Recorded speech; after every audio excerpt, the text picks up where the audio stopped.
इस मूवी में सब लोगों को जेनेटिक इंजीनियरिंग किया जाता है, जिसकी वजह से हर इंसान के हाथ में एक टाइमर स्टार्ट हो जाता है और जैसे ही टाइमर में टाइम खत्म हो जाता है इंसान मर जाता है। और जब किसी इंसान की उम्र 25 साल हो जाती है तो उस इंसान के हाथ पर 1 साल का टाइम शुरू हो जाता है, यानी कि उस इंसान के पास अपनी ज़िंदगी गुजारने का सिर्फ 1 साल का टाइम बचा है।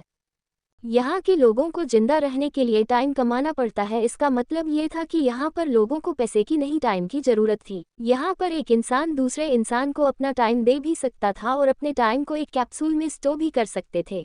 मूवी के स्टार्ट में हम एक विल नाम के आदमी को देखते हैं जो कि अपने मदर के साथ डटन एरिया में रहा करता था, मतलब यह एक डिटो एरिया था। यहाँ पर सभी लोग गरीब थे। यहाँ पर सब लोगों को रोजाना की मेहनत मजदूरी करनी पड़ती थी। डेटन के लोगों के पास 24 घंटे से ज्यादा इनके टाइमर पर टाइम नहीं होता। इधर विल की मदर का बर्थडे था, वह अपनी मदर को बर्थडे विश करता है। यहाँ पर हम देखते हैं कि उसकी मदर भी विल की ही उम्र की लग रही थी, यानी कि वो दोनों सेम एज के नजर आते थे। क्योंकि जैसा कि हमें पता है कि 25 साल के होने के बाद वहाँ के लोगों का टाइम रुक जाता है, वह फिर बूढ़े नहीं होते बल्कि उन्हें यहाँ पर टाइम कमा कर जिंदा रहना पड़ता है। विल की मदर विल को बताती है कि उसके पास सिर्फ 3 दिन है। विल की मदर बताती है कि इलेक्ट्रिसिटी का बिल और बैंक से लिया हुआ लोन, सभी के लोन को उन्हें 3 दिन के अंदर अंदर चुकाना है। ये सुनकर विल कहता है कि वह किसी फैक्ट्री में काम करेगा और वह इस सभी बिल्स को पार कर देगा, पर विल की मदद उसे मना कर देती है और कहती है कि आज वह ओवरटाइम करेंगे और आज वह घर भी देर में आएगी।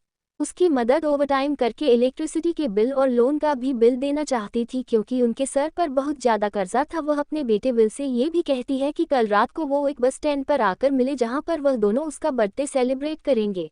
विल की मदर जाने से पहले विल को आधे घंटे का टाइम देकर चली जाती है ताकि वह ब्रेकफास्ट वगैरह कर सके। नेक्स्ट सीन में हम विल को देखते हैं जो अपने काम पर जा रहा था। वहां पर उसको रास्ते में एक छोटी बच्ची मिलती है जिसका नाम माया था। वह थोड़ा सा टाइम विल से मांगती है। विल अपना 5 मिनट का टाइम उसके कैप्सूल में दे देता है। वह टाइम लेकर माया वहां से चली जाती है। उसके बाद विल अपनी फैक्ट्री एरिया में पहुंच गया था जहां पर वह काम किया करता था। वहां पर आकर विल देखता है कि सभी चीज़ों के रेट बढ़ चुके हैं, यानी कि उसे ब्रेकफास्ट करने के लिए पहले से ज़्यादा टाइम पे करना होगा। ऐसा कि मैंने आपको बताया, यहाँ पैसों की नहीं टाइम की वैल्यू है। वहाँ पर विल के साथ बिल का दोस्त भी था। अब ये दोनों चीज़ों के रेट देखकर परेशान हो जाते हैं, क्योंकि दिन पर दिन चीज़ों के रेट बहुत ज़्यादा बढ़ रहे थे, यहाँ तक कि ट्रांसपोर्ट के रेट भी।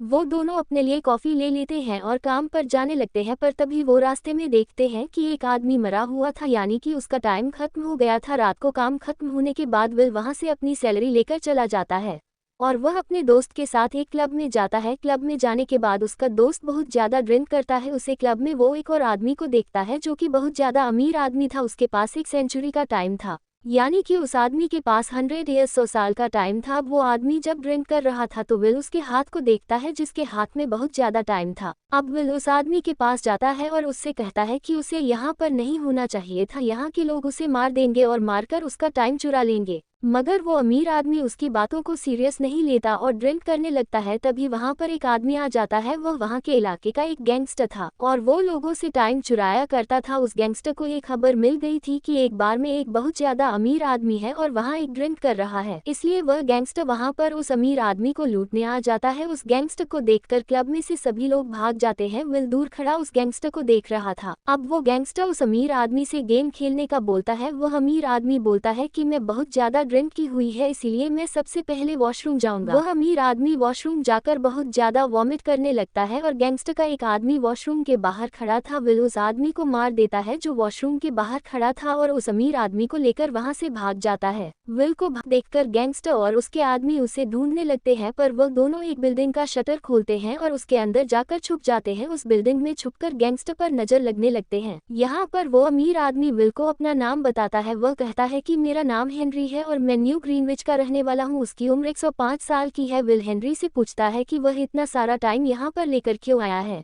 हेनरी उसे बताता है कि इतना सारा टाइम मेरे लिए मायने नहीं रखता। वह उसे कहता है कि इंसान एक टाइम के बाद हर चीज से ऊब जाता है। मैं भी अपनी लाइफ से तंग आ गया हूँ। मैं अब अपनी लाइफ को नहीं जीना चाहता। मैंने अपनी जिंदगी में हर चीज की है और अब मुझे अपनी जिंदगी गुजारने की जरूरत नहीं है। मैं अब जीना नहीं चाहता। हेनरी विल के हाथ को देखता है जिसके पास बहुत ही कम टाइम था। वह दोनों मिलकर वहाँ पर ड्रिंक करने लगते हैं। वो दोनों वहाँ पर ड्रिंक करते करते ही सो जाते हैं। अब सुबह को हेनरी विल को अपना सारा टाइम दे देता है और अपने पास सिर्फ 5 मिनट का टाइम रखता है और वहाँ से चला जाता है। विल जब सोकर उठता है तो अपने पास बहुत सारा टाइम देखता है, बिल्कुल भी अब ये बात पता चल जाती है कि उसको ये टाइम हेनरी ने दिया होगा। दूसरी तरफ वहाँ हेनरी एक ब्रिज के आकर वहाँ पर अपना टाइम खत्म होने का इंतजार करता है। जैसे ही हेनरी के 5 मिनट खत्म हो जाते हैं वह ब्रिज से कूद जाता है और सुसाइड कर लेता है और उसकी डेथ हो जाती है। उसके बाद विल अपने दोस्त के पास जाता है और वहां जाकर उसे सब कुछ बता देता है। वह अपने दोस्त को बताता है कि हेनरी नाम के आदमी ने मुझे 1 सेंचुरी का टाइम दिया है और वह वहां पर 10 साल का टाइम अपने दोस्त को दे देता है। वहीं पर हम दूसरी तरफ विल की मदर को देखते हैं जिसने अब सभी बिल्स और बैंक के लोन को दे दिया था। वह अब अपने सिटी दोबारा डटन को जाने का सोचती है। वहाँ पर बस ड्राइवर विल की मदर से कहता है कि बस के रेट बढ़ गए हैं, अब उन्हें 1 घंटे के बजाय 2 घंटे का टाइम देना होगा। पर विल की मदर के पास तो खुद सिर्फ 1.5 घंटे का टाइम था। उनको ये बात पता चल गई थी कि उनके पास बहुत कम वक्त है, इसलिए वह अब अपने घर की तरफ भागने लगती हैं। और वही विल बस स्टैंड पर अपनी मदर का इंतजार कर रहा था, लेकिन वह उसे बस में उसकी मदर नहीं होती। अब वह अपनी मदर को ढूंढने के लिए वहां से चला जाता है।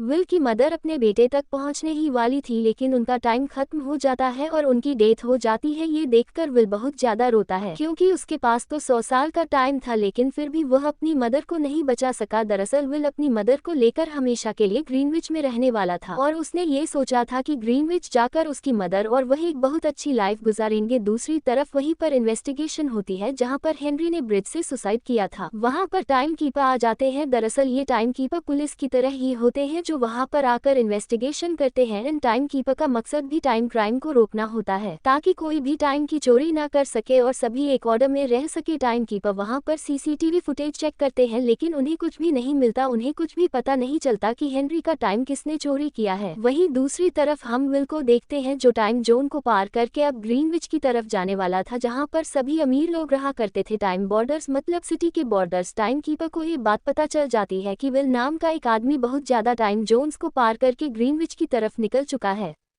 टाइम कीपर के पास विल की अब एक पिक्चर भी आ जाती है जो कि टाइम जोन के कैमरा में आ गई थी। ग्रीनविच में जाकर विल एक बहुत बड़े 5 स्टार होटल में ठहरता है। वहां पर रुककर वो खाना खाता है। वहीं पर हम एक लड़की को देखते हैं जिसका नाम सिल्विया था। वह एक बहुत ही अमीर फैमिली से ताल्लुक रखती थी। वह भी वहां पर बैठी लंच कर रही थी। अब विल वहां पर वेट्रेस से पूछता है कि यहाँ पर कोई कसीनो है, तो वेट्रेस उसे कसीनो का पता बता देती है। विल कसीनो में पोकर खेलने के लिए आ जाता है। कसीनो में आकर विल एक आदमी से मिलता है। ये लोगों को टाइम लोन दिया करता था और ये इस सिटी का सबसे ज्यादा फेमस और अमीर आदमी था, इसलिए यह आदमी लगभग इमोर्टल था, मतलब कि अमर था। विल जब वहां पर कुछ लोगों के साथ पोकर खेलता है तो उनकी बाजी 1100 साल तक की हो जाती है। विल इस बाजी को जीत जाता है। इसके बाद वह अमीर आदमी विल को अपनी बेटी से भी मिलवाता है। ये वही लड़की सिल्विया थी जो कि रेस्टोरेंट में बैठी लंच कर रही थी। ये विल को अपने घर में पार्टी पर इन्वाइट करती है। विल पार्टी में जाने के लिए एक शानदार गाड़ी खरीदता है और उसमें बैठकर पार्टी में जाता है क्योंकि विल के पास तो बहुत सारा टाइम था और वह टाइम देकर बहुत कुछ खरीद सकता था। उसे सिटी का सबसे फेमस और मशहूर आदमी वहां पर अपनी फैमिली से भी मिलवाता है। पार्टी में सिल्विया और विल डांस भी करते हैं। ये बात सिल्विया के पेरेंट्स को बिल्कुल भी अच्छी नहीं लगती। वहीं पर दूसरी तरफ टाइम कीपर को भी ये बात पता चल जाता है कि विल कहाँ पर है। तभी टाइम कीपर भी पार्टी में आ जाते हैं और वहां पर जाकर विल को पकड़ लेते हैं और उससे सारी इन्वेस्टिगेशन करने लगते हैं। टाइम कीपर का हेड जिसका नाम रे था, वो उससे पूछता है कि इतना ज्यादा टाइम तुम्हारे पास कहाँ से आया। विल उस हेड को सारी कहानी बताता है, लेकिन हेड को इसकी बात पर बिल्कुल भी भरोसा नहीं था। विल से वहाँ पर सारा टाइम ले लेता है और विल के सिर्फ 2 घंटे का टाइम छोड़ देता है। और तभी वहां पर सिल्विया और उसके फादर को भी ये बात पता चल जाती है कि वह एक चोर है और वो एक डटन नाम के एरिया से आया है। तभी वहां विल टाइम कीपर को मारता है और सिल्विया के ऊपर गन पॉइंट करके वहां उसे एक कर में लेकर भाग जाता है। टाइम कीपर विल का पीछा करते हैं, लेकिन विल उनको डिस्ट्रैक्ट करके वहां से भाग जाता है। सिल्विया विल से कहती है कि मुझे तुम पर ट्रस्ट नहीं करना चाहिए था, मुझे अपने फादर की बात माननी चाहिए थी। तभी विल ने उसे बताया है कि तुम्हें नहीं पता, डटन एरिया जो कि विल का एरिया था, वहां पर लाखों लोग टाइम की कमी की वजह से मर जाते हैं। ये सब उसके फादर की वजह से होता है जो कि लोगों को ब्याज पर टाइम लोन देते हैं। पर तभी उनकी गाड़ी के नीचे कुछ आ जाता है जिसकी वजह से उनकी गाड़ी के टायर पंचर हो जाते हैं और उनकी गाड़ी पलट कर गिर जाती है। ये दोनों एक्सीडेंट की वजह से बेहोश हो जाता है। वहीं पर वह गैंगस्टर आ जाता है जो विल का पीछा कर रहा था। वह वहां पर आकर विल के टाइम को चेक करता है जिसके पास सिर्फ 2 मिनट का टाइम था। इसके बाद वह सिल्विया के हाथ पर टाइम चेक करता है जिसके पास बहुत सारा टाइम था। वो गैंगस्टर सिल्विया के टाइम को चुरा लेता है और तभी वहां पर वह गैंगस्टर जो पुलिस की सायरन की आवाज सुनता है तो वह वहां से भाग जाता है। अब जब उन दोनों को होश आता है तो सिल्विया अपने टाइम को देखकर बहुत ज्यादा हैरान हो जाती है। अब विल अपने दोस्त के घर जाता है जिसको उसने 10 साल का टाइम दिया था और तभी उसकी वाइफ उसे बताती है कि जब तुमने उसे 10 साल का टाइम दिया तो उसकी खुशी की वजह से उसने बहुत ज्यादा शराब पी ली थी और इस वजह से उसकी डेथ हो गई थी। और विल को कुछ भी समझ नहीं आ रहा था कि वह क्या करे। तभी उसकी नजर सिल्विया की इयररिंग्स पर पड़ती है जिनको वह बेचकर 2 दिन का टाइम ले लेता है। इसके बाद विल सिल्विया को अपने घर ले जाता है जहाँ पर जाकर सिल्विया बहुत से गरीब लोगों की जिंदगी देखती है। सिल्विया देखती है कि कैसे लोगों को जिंदा रहने के लिए कितनी ज्यादा मेहनत करनी पड़ती है। अगले दिन बैंक ओपन हो जाता है लेकिन सिल्विया के फादर ने बैंक में टाइम जमा नहीं करवाया था। विल सिल्विया के साथ बाहर जा रहा था लेकिन तभी विल सिल्विया को कहता है कि वो दोबारा घर में जाए। सिल्विया विल को कहती है कि मैं दोबारा घर में नहीं जाऊंगी, हम मिलकर इस टाइम जोन को बदल सकते हैं जिसकी वजह से बहुत ज्यादा गरीब लोगों का भला होगा जो डटन जैसे पुअर एरियाज में रहते हैं। विल सिल्विया को कहता है कि इन सब चीजों में बहुत ज्यादा खतरा है और विल सिल्विया को उसके फादर को कॉल करने का भी कहता है। तभी वहां पर टाइम कीपर का हेड आ जाता है जिस पर सिल्विया गन से फायर कर देती है। विल टाइम कीपर के हेड को टाइम दे देता है और वह दोनों वहां से उसकी गाड़ी लेकर भाग जाते हैं। सिल्विया उससे पूछती है कि तुमने अपना टाइम उसको क्यों दिया। विल उसे बताता है कि उसके पास टाइम बहुत कम था, जब तक उसके साथी वहां पर आते तब तक वह मर चुका होता। दरअसल जो टाइम जोन का हेड रे था वह अपनी सारी कमाई एक कैप्सूल में जमा किया करता था और वह खुद सिर्फ एक दिन का ही टाइम लेकर घूमा करता था। अब नेक्स्ट सीन में हम रे के ऑफिस में सिल्विया के फादर को देखते हैं जहां पर वह रे को रिश्वत दे रहे थे और कहते हैं कि उनकी बेटी को अरेस्ट न करें। पर रे कहता है कि जितना जिम्मेदार विल है उतनी जिम्मेदार उसकी बेटी भी है और वो उसे बचा नहीं सकता। सिल्विया और विल मिलकर अपने फादर की बैंक में चोरी करने का डिसाइड करते हैं। उस बैंक में बहुत ज्यादा टाइम कैप्सूल्स थे। अब नेक्स्ट सीन में सिल्विया और विल को देखते हैं, वो वहां पर पहुंच गए थे। उस बैंक में से सभी कैप्सूल्स को चोरी करके वो गरीब लोगों में बांट देते हैं। वहां के सभी गरीब लोग उनके कैप्सूल्स पर टूट पड़ते हैं और यह बात अब सिल्विया के फादर को भी पता चल जाती है कि उसकी बेटी और विल ने मिलकर बैंक में चोरी की है। नेक्स्ट सीन में हम सिल्विया और विल को एक होटल रूम में देखते हैं। वहां तक रे भी पहुंच चुका था। रे और उसके साथ ही सिल्विया और विल तक पहुंच जाते हैं मगर सिल्विया और विल विंडो से कूदकर बाहर चले जाते हैं और वह दोनों वहां से भाग जाते हैं। रे उन दोनों को भागता हुआ देख लेता है पर तभी वह दोनों एक बस में सवार होते हैं और वहां से भाग जाते हैं। अब आगे सिल्विया और विल एक अच्छे से होटल में रुक जाते हैं। तभी वहां पर गैंगस्टर डटन के लोगों से विल और सिल्विया के बारे में पूछ रहा था क्योंकि विल और सिल्विया पर 10 साल का इनाम था। पर तभी वहां पर एक आदमी गैंगस्टर को विल का पता बता देता है। वह गैंगस्टर अपने साथियों के साथ विल तक पहुंच जाता है। वह वहां पर पहुंचकर उनके होटल रूम में आ जाते हैं। वह होटल रूम में जाकर विल और सिल्विया को पकड़ लेते हैं। वहां पर वह गैंगस्टर विल को हैंड रेसलिंग के लिए बोलता है। तभी विल गैंगस्टर से सारा टाइम ले लेता है। अब गैंगस्टर के पास सिर्फ कुछ ही सेकंड का टाइम रह जाता है। विल गैंगस्टर के सभी साथियों को मार देता है और उसके बाद उस गैंगस्टर का भी टाइम खत्म हो जाता है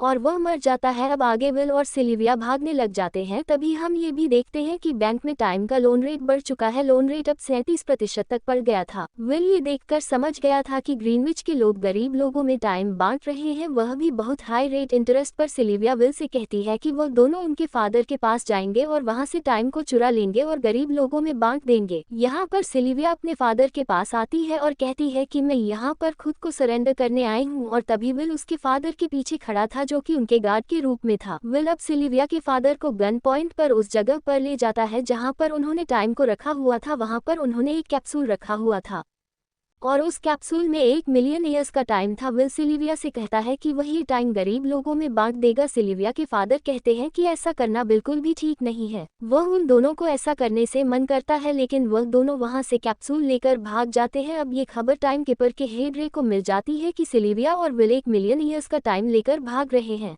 वह उनका पीछा करने लगता है मगर सिल्विया और विल किसी तरह उनसे बचकर डटन तक पहुंच जाते हैं। तभी रे अपनी गाड़ी से उनकी गाड़ी पर अटैक करता है जिससे उन दोनों की गाड़ियां बंद हो जाती हैं। विल अपनी गाड़ी से उतरता है और वह टाइम कैप्सूल माया को दे देता है जिसको उसने कभी पहले 5 मिनट का टाइम दिया था। वह उसको कहता है कि यह टाइम वह गरीब लोगों में बांट दे। रे वहां पर उन पर गन पॉइंट करता है लेकिन माया टाइम बांटना शुरू कर देती है। उस कैप्सूल की वजह से वहां पर हंगामा हो जाता है। इसी चीज का फायदा उठाकर विल और सिल्विया वहां से भाग जाते हैं। उन दोनों को जब भागता हुआ रे देखता है तो उनका कार में बैठकर पीछा करता है। वहाँ पर रे उन दोनों के सामने गन लेकर खड़ा हो जाता है। यहाँ पर इन तीनों के ही पास टाइम बहुत ज्यादा कम था। विल समझ जाता है कि यह भी डटन का ही रहने वाला है। वह ये नहीं चाहता था कि डटन से कोई और आदमी बाहर निकले और अमीर बन जाए, क्योंकि डटन से कोई अगर गरीब आदमी गया तो टाइम कमाकर गरीबों में बांट देगा। इससे सारा सिस्टम खराब हो जाएगा और गरीब लोगों और अमीर लोगों में कोई फर्क नहीं रहेगा।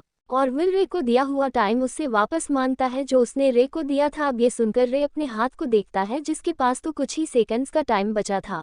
तभी रे का वहां पर टाइम आउट हो जाता है और वह मर जाता है। वहीं पर विल और सिल्विया भागकर गाड़ी में से रे की सैलरी ले लेते हैं, जिसकी वजह से उनके पास बहुत ज्यादा टाइम आ जाता है। वहीं पर टीवी पर न्यूज दिखाई जाती है कि डटन के सभी लोग ग्रीनविच की तरफ जा रहे हैं और उस 1 मिलियन ईयर्स के कैप्सूल बांटने की वजह से सारा सिस्टम खराब हो गया है। ये सब टाइम कीपर्स अपने ऑफिस से ही सब कुछ देख रहे थे। वह अब ये समझ जाते हैं कि वह अब कुछ नहीं कर सकते और न ही वह अपनी जॉब कर सकते हैं, इसलिए वह सभी अपना जॉब छोड़ देते हैं और अपने घर वापस चले जाते हैं। वहीं पर दूसरी तरफ हम सिल्विया और विल को एक बैंक के बाहर देखते हैं। इसका मतलब ये था कि वह एक और बैंक में चोरी करने वाले थे और यहीं पर यह कहानी खत्म हो जाती है। Thank you for watching.